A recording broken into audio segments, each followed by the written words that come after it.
The story begins on a cold winter night. I, a humble librarian, accepted a friend's request to look after his suburban old house and his Great Dane, Archie, while he was away on a business trip. I didn't have high expectations, as I thought it would be a nice change from the bustling city life to enjoy some peaceful countryside living.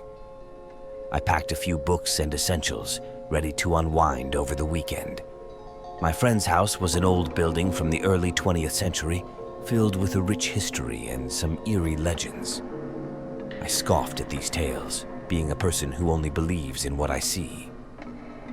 As I pushed open the heavy front door, Archie greeted me enthusiastically, as if sensing the unusual events that were about to unfold. The first day was quite calm.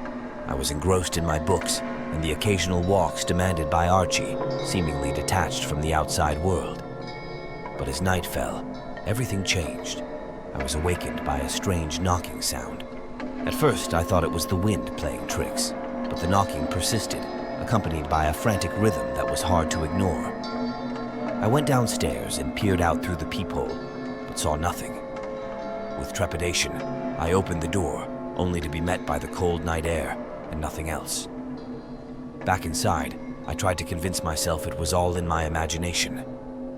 But then, the whole house started to creak and groan as if someone or something was wandering through it.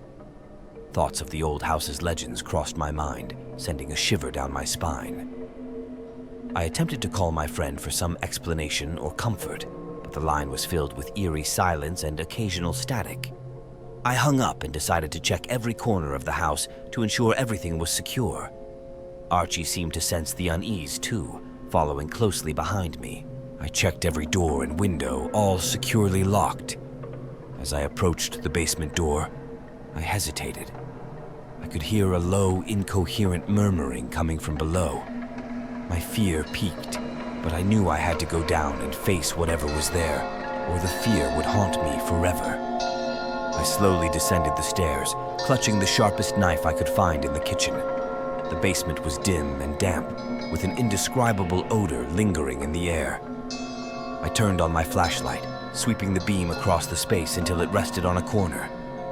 There, a figure stood silently, back turned to me, as if waiting for something. I barely dared to breathe, fearing to disturb this uninvited guest. However, as I mustered the courage to confront the figure, it vanished as if it had never been there. I searched around, but found nothing but old furniture and miscellaneous items. I was overcome with an inexplicable fear, not of the darkness before me, but from deep within myself. The following hours were spent in terror. Every time I tried to convince myself it was just a hallucination, those strange sounds and sensations would reappear, leaving me with no escape. I curled up on the living room sofa, with Archie snuggled close, as if he too could feel the invisible threat. It wasn't until daylight that the unease gradually dissipated. I was exhausted, but filled with questions. Were these experiences real, or just my imagination? What was that mysterious figure? Was I truly alone in that old house? When my friend returned, I tried to explain what had happened that night, but he seemed skeptical. He told me that although the house was old, there had never been any similar reports. I don't know what I experienced, and perhaps I never will. But one thing I know for sure is that weekend changed my perspective on the unknown.